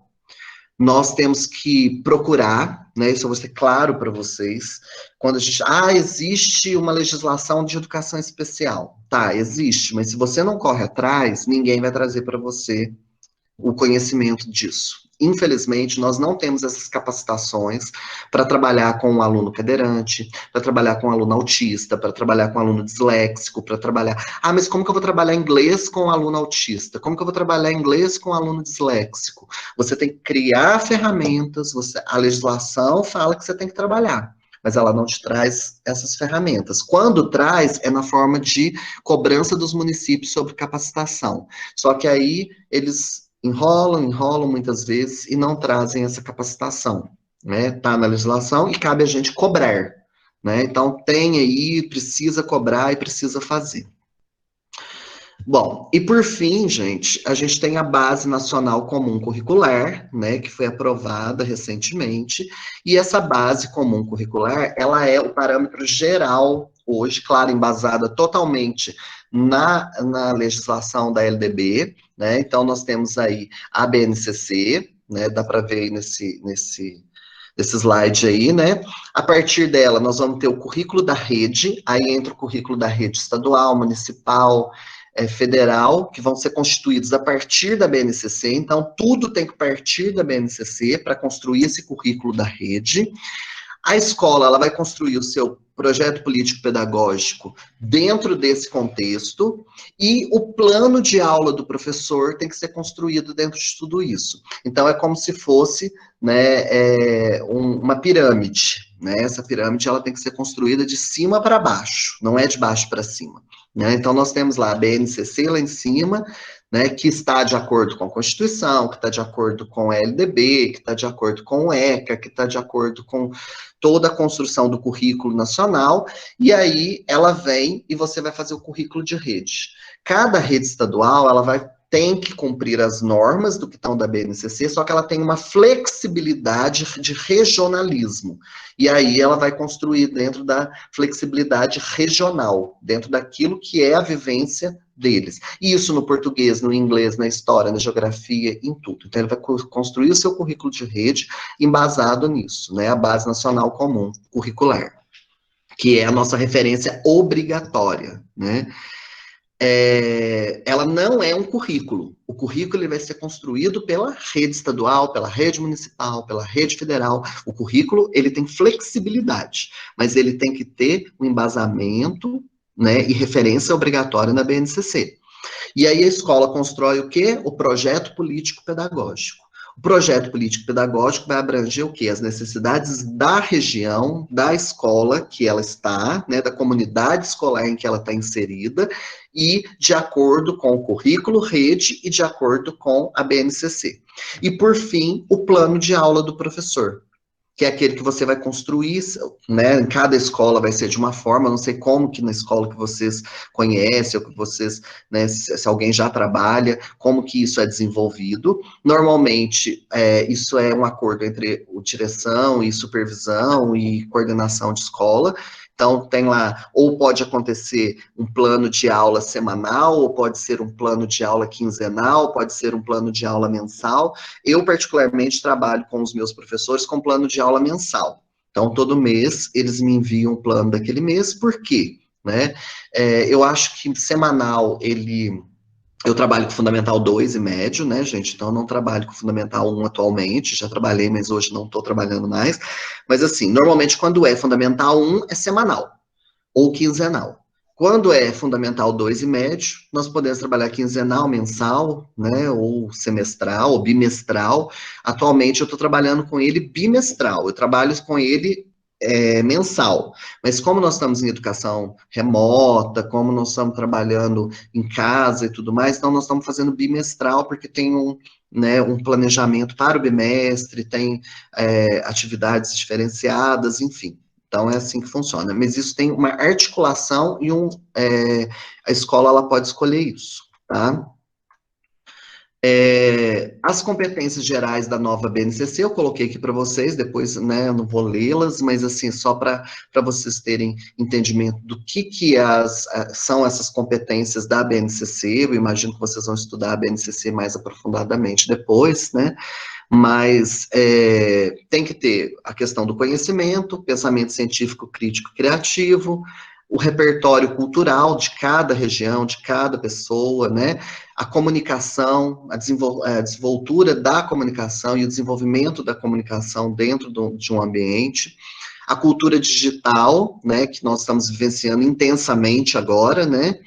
E assim, a gente sabe as necessidades e as dificuldades de cada região, a responsabilidade e cidadania de cada um, a empatia e cooperação, né? Essa palavra empatia, ela veio até parar na BNCC, autoconhecimento e autocuidado, né? Voltando à empatia, nem sempre todos cumprem com essa questão da empatia, né? Muito difícil acontecer.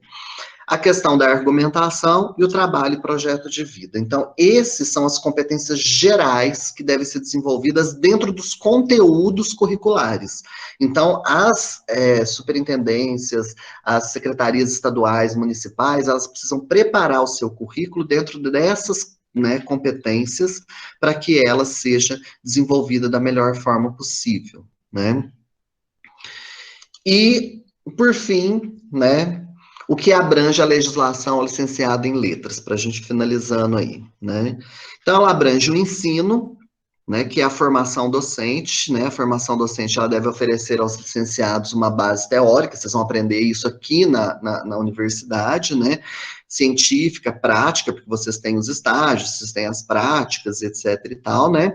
Para desenvolver atividades dentro da sala de aula, então vocês vão aprender o quê? Isso aí, em suma, é o quê? É a teoria, né? A teoria e a prática que são passadas pela instituição, né? Com a faculdade de letras, é possível atuar a partir disso em escolas públicas e particulares, do ensino fundamental e médio, nos cursinhos pré-vestibular ou para concursos, no ensino de línguas estrangeiras em cursos de idiomas, oferecendo aulas particulares de reforço, né? E aí a gente parte para uma outra questão também, que muitas vezes, né, interpretação e tradução, que eu não sei se, né, muitos não gostam dessa área, mas também, né, vão abranger isso aí. Tudo dentro da legislação, você é amparado para trabalhar com isso, né? Aí temos as disciplinas como análise de discurso, semiótica, linguística textual, preparo profissional de letras para outros setores de mercado de trabalho, né? Enfim, e assim por diante, né? Já na tradução, você precisa manter uma ideia do texto original, enfim, isso vocês estão aprendendo na teoria, né? Aí no curso de vocês. E o aprofundamento da língua estrangeira, ele é essencial também no curso de letras, né? Hoje, independente de ser licenciatura em inglês, de ser licenciatura em espanhol, de ser licenciatura em português, é muito importante ter esse aprofundamento, né? Então, mas para isso a gente precisa conhecer os aspectos linguísticos, históricos, de formação dos idiomas, e a legislação nos permite isso. Aí muita gente me pergunta, tá, mas eu sou formado em letras, eu posso dar aula de outras matérias, né, de outros conteúdos? Você pode, desde que não tenha uma pessoa habilitada, né, você pode. Ah, eu posso dar aula de artes? Pode. Você pode dar aula de... O que vai ser observado? Vai ser observado o que você teve no seu currículo. Então, você teve filosofia no seu currículo de graduação, você vai poder exercer filosofia. Eu posso, desde que não tenha uma pessoa graduada em filosofia que vá dar aula naquela escola. Então, aqui a gente chama de CAT, né? Você vai tirar um documento que te habilite na Secretaria Estadual de Educação e você pode ministrar aquelas disciplinas. Ah, mas espera aí, eu fui numa escola e tinha uma pessoa dando aula de português que ela tinha ensino médio. Isso pode? Pode. Desde que não tenha ninguém habilitado naquele local, a pessoa que tem ensino médio, ela pode dar até que apareça um licenciado de português, de inglês, né, de história, de geografia, enfim, isso vai acontecer, né, isso pode, porque a legislação nos permite isso. E no caso do curso de letras, nas escolas privadas, você tendo o CAT, você não precisa ser o habilitado, porque o diretor da escola privada, ele tem autonomia de contratação. Então, assim, se ele tiver um CAT, ele não precisa ser habilitado, desde que ele tenha uma autorização de lecionar aquela disciplina e ele tenha domínio daquela disciplina, ele pode lecionar, né? Bom, para fechar, terminamos aqui, né? Acho que eu já falei bastante. E aí a gente abre aí para as perguntas que vocês quiserem fazer. Eu trouxe o nosso símbolo aí, né, do curso de letras, para quem não conhece, ou para quem não sabe, ou para quem não teve curiosidade de pesquisar ainda, né, o nosso símbolo é a flor de lis, que ela simboliza a profissão de letras, e ela tem 3 pétalas, né? Cada uma dessas pétalas, elas representam uma das coisas, né? Uma é a gramática, seja ela gramática espanhola, gramática inglesa, ou a gramática portuguesa, ou enfim, de outra língua que seja o curso, né? A linguística e a literatura, seja ela dos cursos específicos ou não, né? E esse traço que tem aí no meio das 3, né? Que junta essas 3 aí, cada pétala, ela representa a união de todos esses conhecimentos de todas essas áreas. Eu sou suspeito para falar que eu sou apaixonado no símbolo, né, dessa flor de lis, e eu quero até fazer uma tatuagem, né, da flor de lis. E esse é o nosso símbolo, só para a gente encerrar, né, fechar com uma flor, né, essa bela flor nossa aí. Ah, Cleberson, como sempre, muito didático. Não tem assim. Fecha a apresentação para a gente pegar você inteira na tela, Cleberson. Como sempre, muito didático, material maravilhoso, que inclusive você tem que passar para mim, para eu passar para eles, né? Sim. Eu só tenho que agradecer, Cleberson, foi assim, uma aula maravilhosa, veio reafirmar muito, assim, porque como a disciplina é remota, os alunos estão tendo pouco tempo de estar tendo contato com o professor direto, né? E você foi muito didático, você trouxe material muito importante para eles. Eu acho assim, eu sou suspeita para falar de você, eu não posso falar, né? Eu sou muito suspeita para falar do Cleberson. Eu quero você outros momentos com a gente. Eu tenho que agradecer. Eu vou abrir aqui para os meus meninos, para as minhas meninas, para eles estarem falando, né? Comentando. E você tocou em vários pontos para nós. Que nós tivemos 4 encontros até agora. Amanhã é o último, que amanhã a gente vai falar, a gente vai amarrar, na verdade, amanhã seria a Marildinha com a gente, mas como ela não vai estar, então amanhã eu vou falar mais geral com eles, vou amarrar e vou trabalhar o fechamento da disciplina, né? Você abordou vários pontos que a gente veio falando nesses encontros nossos, né? Que vem incomodando, que veio surgindo no diálogo da disciplina a partir da experiência de trabalho, a partir da minha experiência de trabalho, a partir da experiência de trabalho deles, delas, e elas vieram que vem incomodando a gente enquanto professores, enquanto eu falo trabalhadores, trabalhadoras da educação, e a gente veio colocando isso nos diálogos das aulas, porque só assim a gente entende as políticas educacionais, problematizando e nos entendendo enquanto sujeitos sociais, fazendo parte desse discurso, né? E foi muito legal que você colocou isso para nós aqui hoje. Então, você trouxe muitas coisas aqui.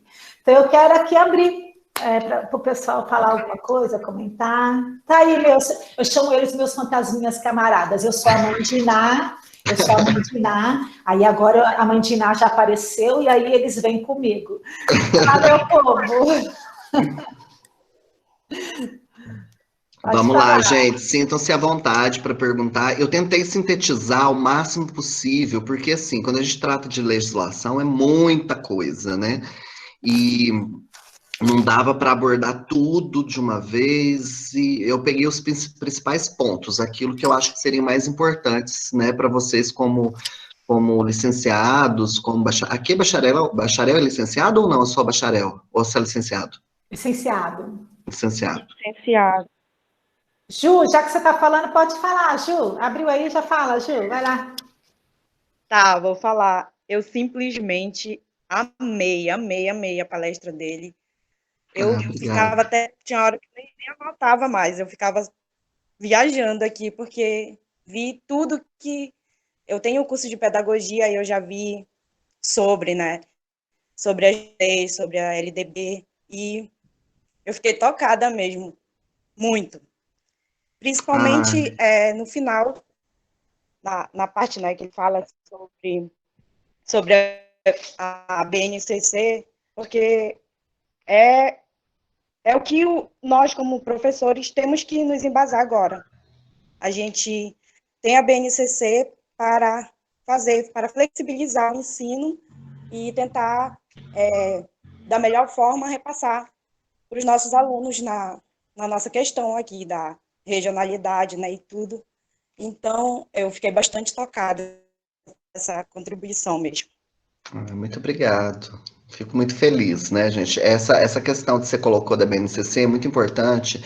A gente ler a BNCC, né, pegar e fazer a leitura da BNCC, porque é um documento grande, né? Mas assim, quando você vai fazer a leitura, pegue os principais pontos, né, que são os pontos pedagógicos iniciais, e pegue os pontos que são específicos do conteúdo de vocês. Se não der para ler tudo de uma vez, é bom que leia tudo, mas se você não conseguir ler tudo, pegue os pontos principais pedagógicos iniciais e pegue do seu conteúdo específico e as considerações finais que são feitas a respeito disso. Então, pelo menos você já tem a essência e você já começa a poder trabalhar em cima da BNCC, né? Porque é um documento longo, a LDB é um documento grande, enfim, né? Esses documentos, o Estatuto da Criança e do Adolescente, por exemplo, que é uma coisa que muita gente vê os direitos da criança e do adolescente, mas não conhece os deveres da criança e do adolescente.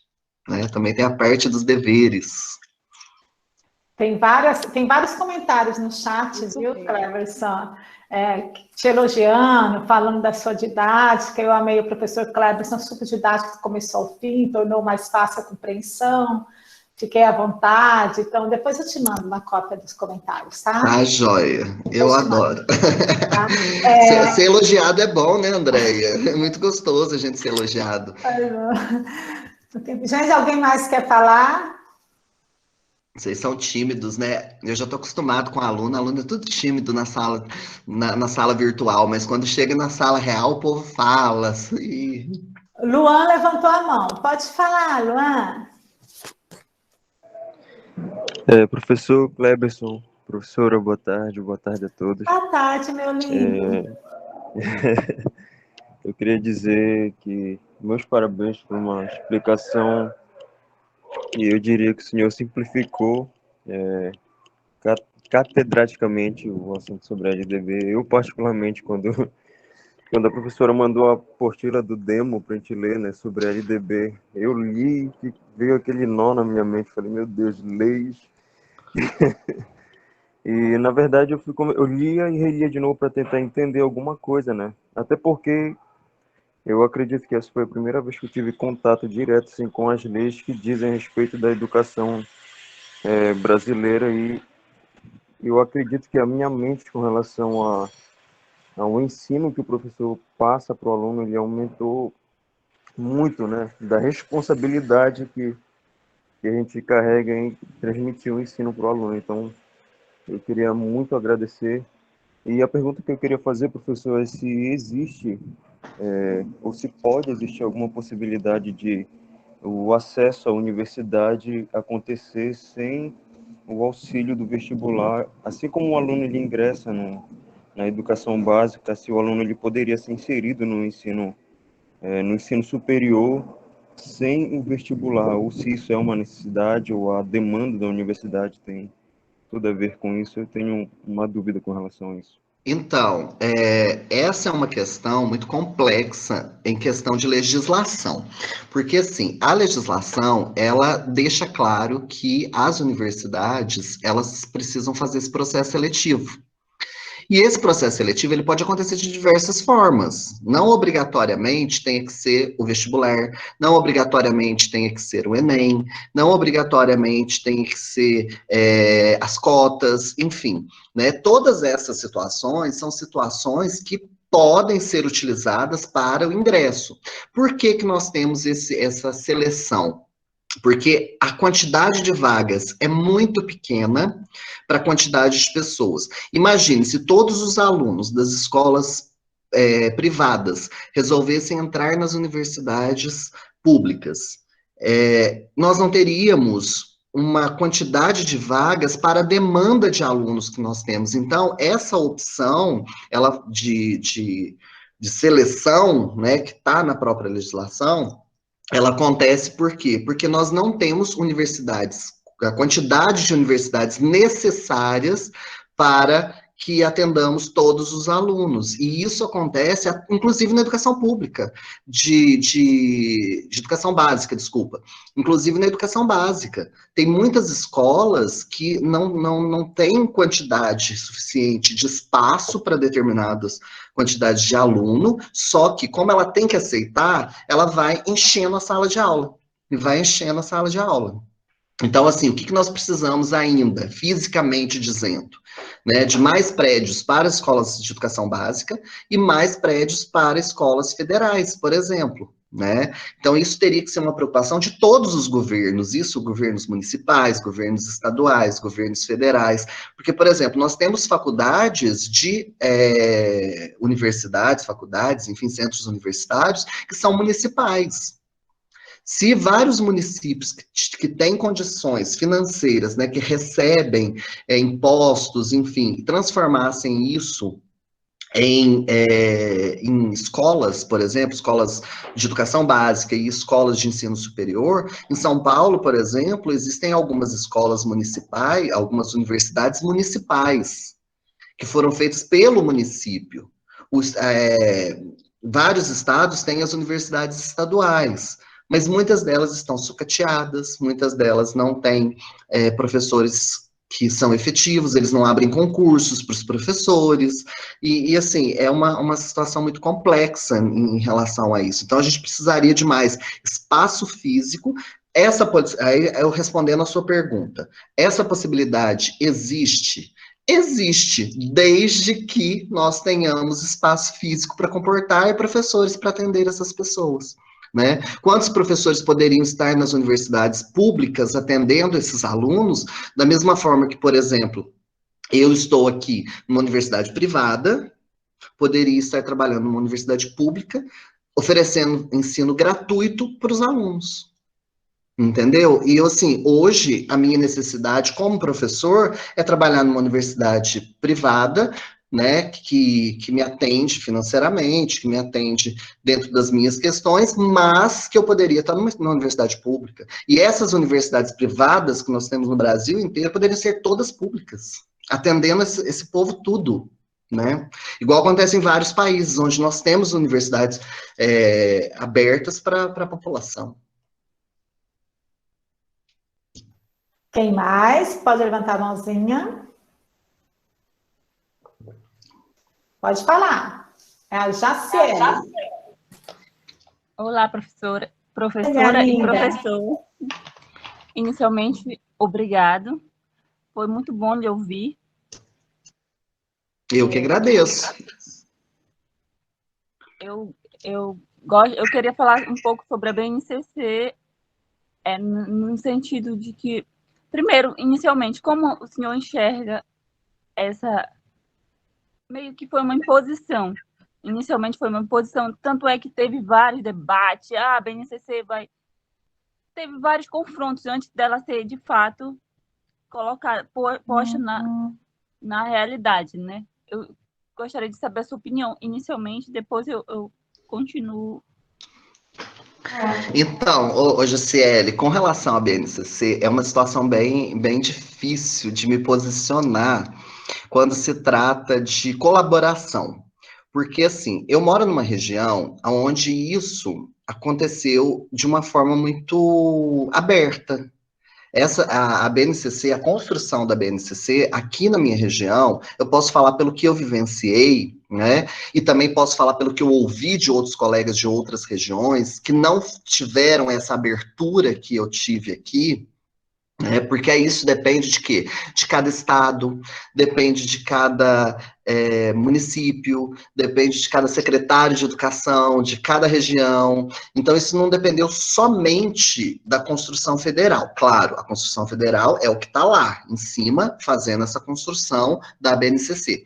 Só que, por exemplo, nós tivemos encontros na minha escola, nós discutimos situações, nós enviamos para a secretaria, para a Superintendência Regional de Ensino, porque eu trabalho numa escola estadual, e de lá foi enviado para um DIME, da Undime foi enviado, enfim, teve todo um envio, né? E isso voltou para a gente, nós analisamos de novo. Não sei se as nossas sugestões, elas foram aceitas porque eram nossas ou porque alguém já tinha dado essas sugestões lá em cima, mas muito do que nós sugerimos nas mudanças foram aceitos lá, não sei se por nós ou por outros que enviaram também, e assim, teve uma construção também que foi pública, né? Então estava no site, aberto ao público, as pessoas podiam opinar, mas o que, que eu percebo?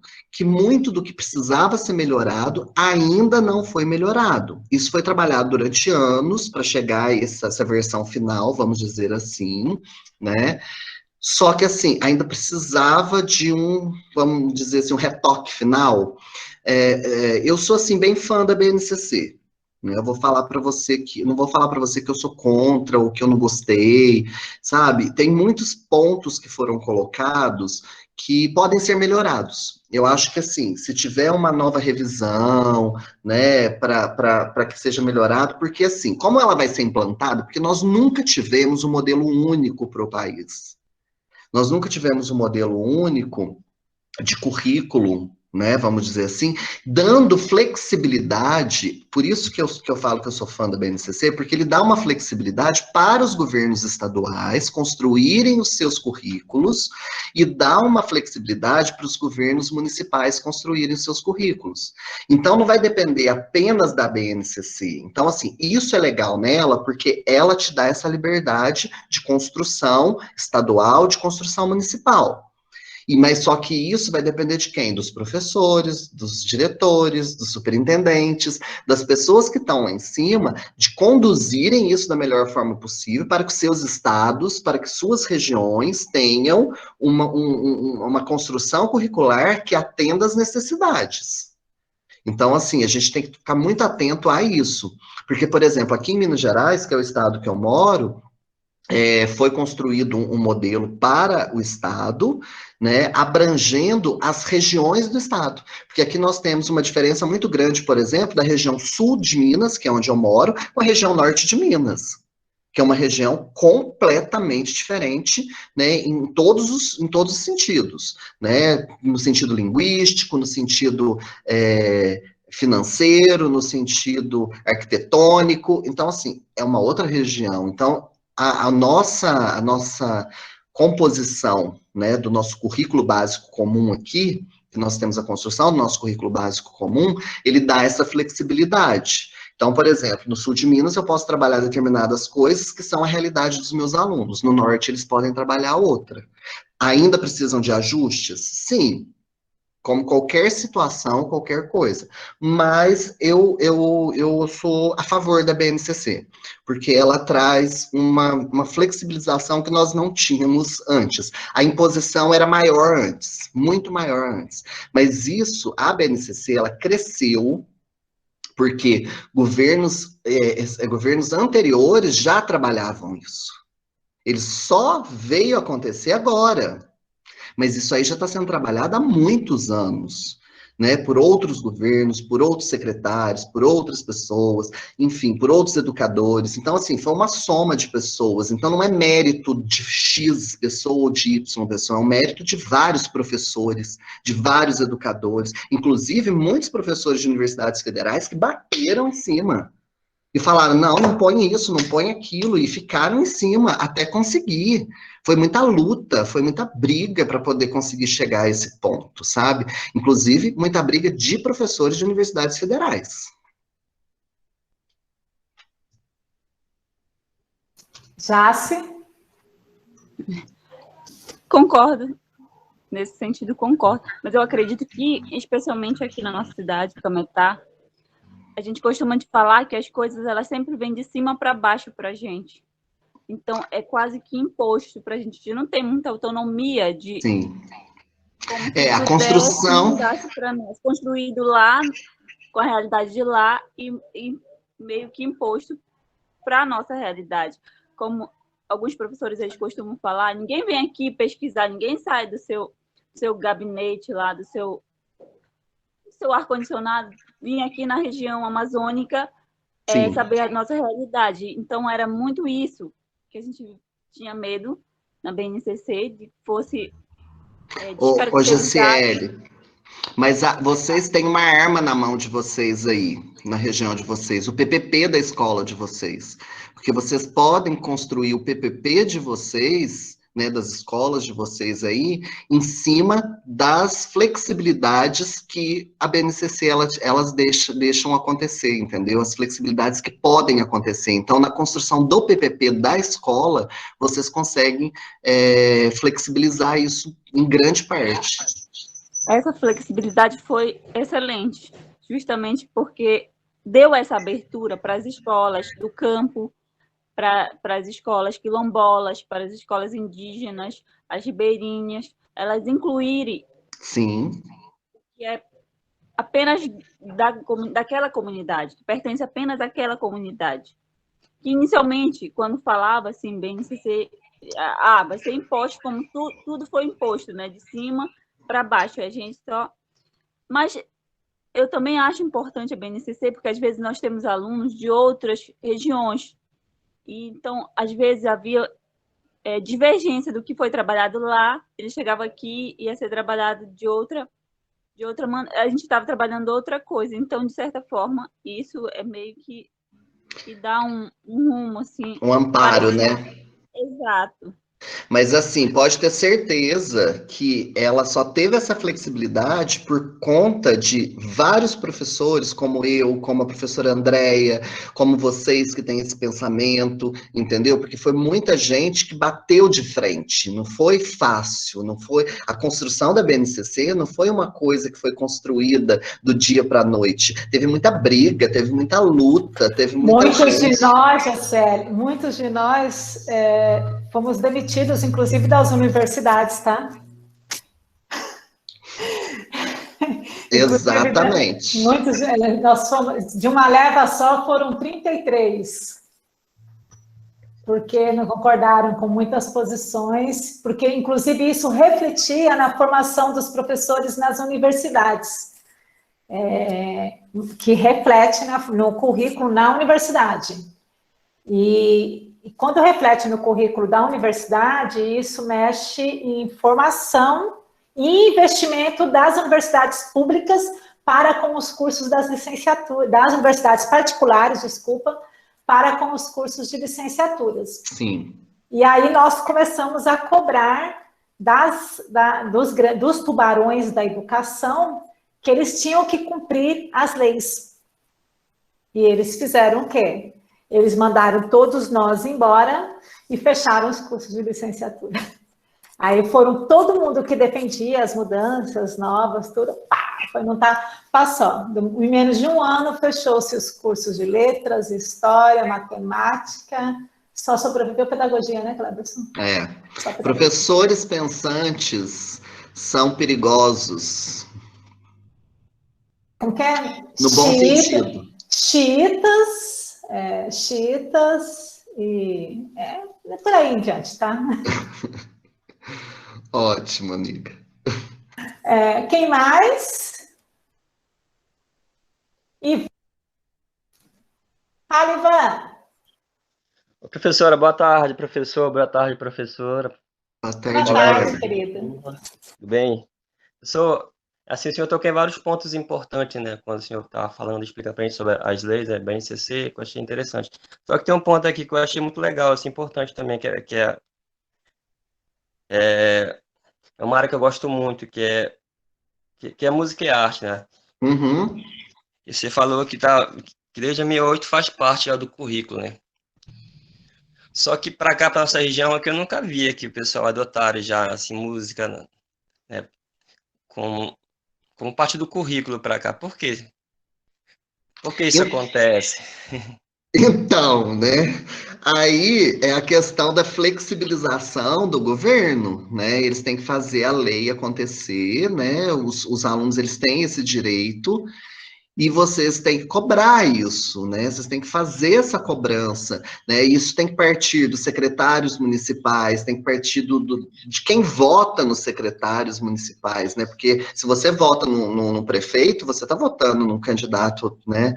Então, assim, e outra coisa, gente, sabe uma coisa que eu sempre falo para os meus alunos?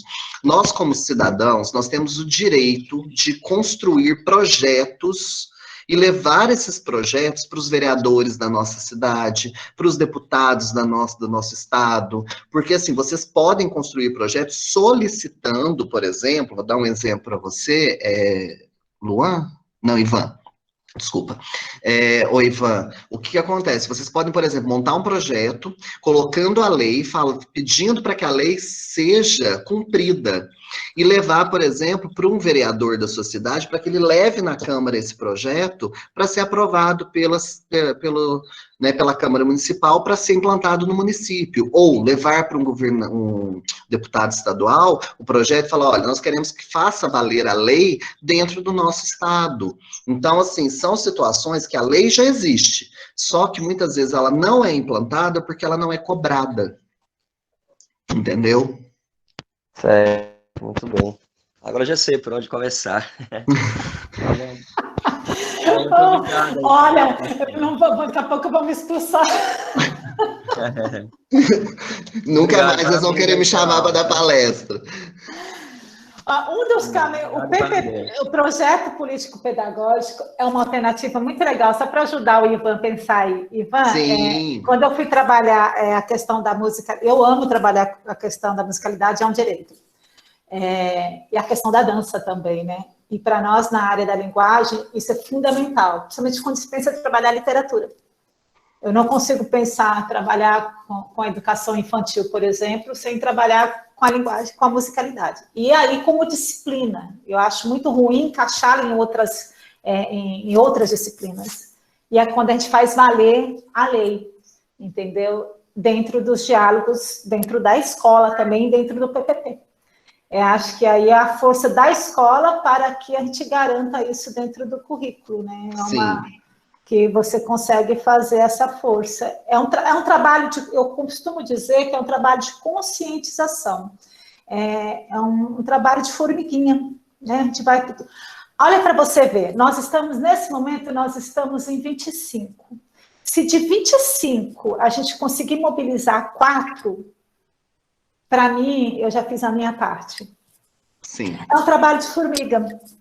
Se de 25 aqui dessa sala, 4 já consegui chegar na escola, aí daquela turma consegui provocar mais alguém a pensar, e assim, olha, já se conseguir mobilizar lá no trabalho dela, a Jussiane no dela, o Ivan no dele, a Amanda no dela, e assim a gente vai fazendo o trabalho da educação. A mudança educacional, há quantos anos são?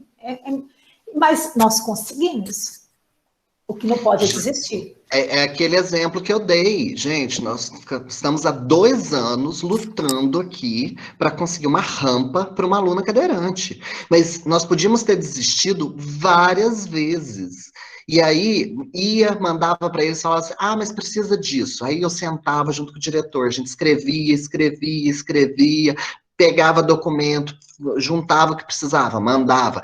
Mas agora está faltando isso. A gente ia, procurava, pegava, corria.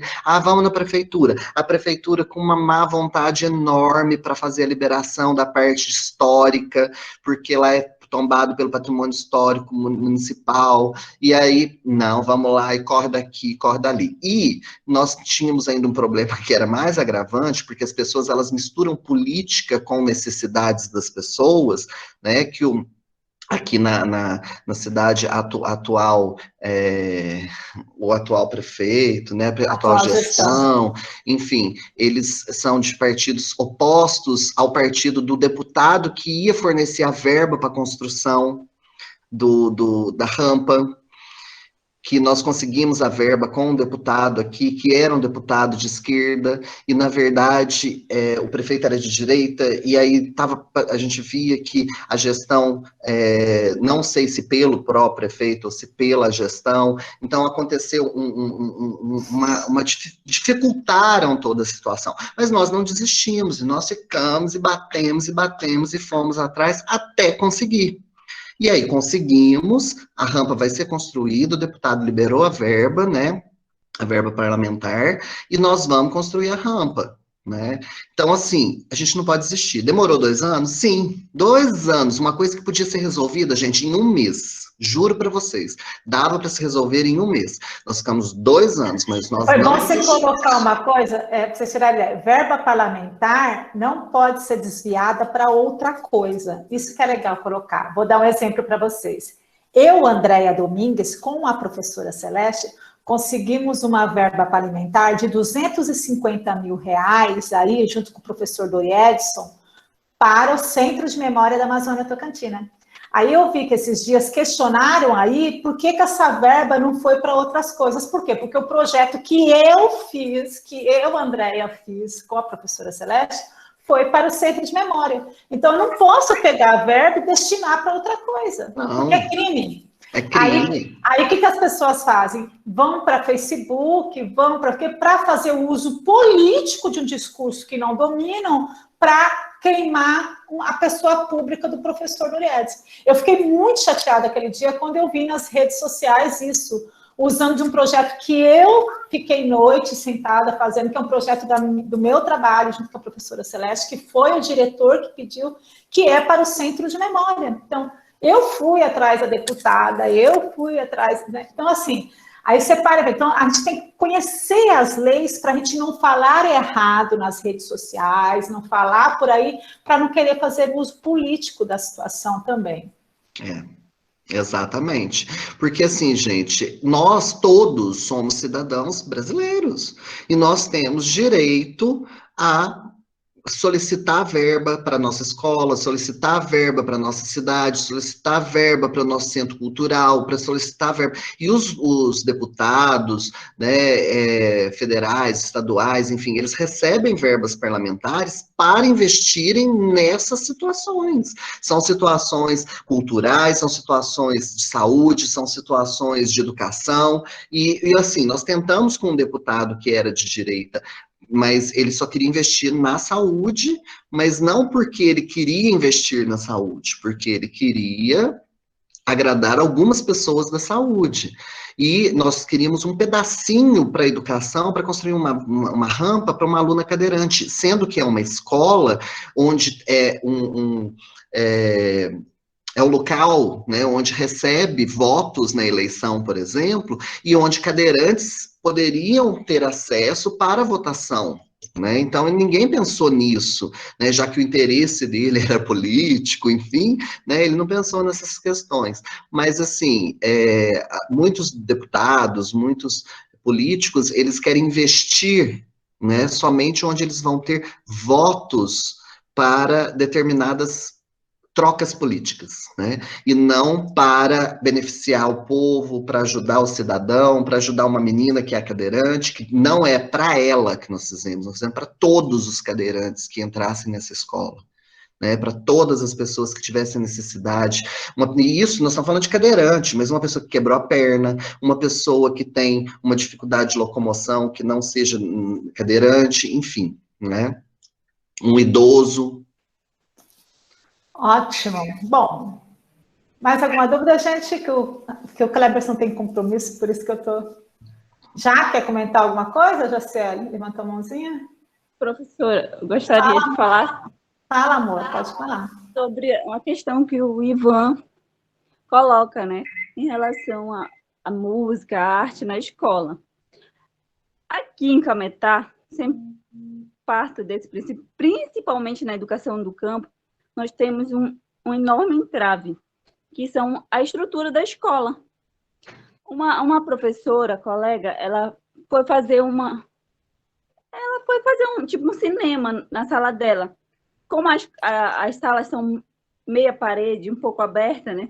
Atraiu toda a escola. Então, virou uma confusão. Então, a gente esbarra muito. Não é que não queremos, que os professores não querem, ou que não... Às vezes não tem estrutura, não tem um data show, não tem equipamentos, e ainda tem a questão da estrutura física das escolas. Escolas ribeirinhas, às vezes, são de madeira, está atrapalhando a aula do colega lá do lado, porque está fazendo barulho, está botando uma música, está muito alto, o professor não está conseguindo dar a aula dele. Então, é uma série de questões também que esbarra para que arte, música e outras coisas, às vezes, não sejam trabalhadas em sala de aula da maneira que deveria, né? Sim, com certeza. Mas assim, é aquilo que eu falei de novo. Cabe a vocês, né? É o que a André falou, trabalho de formiguinha.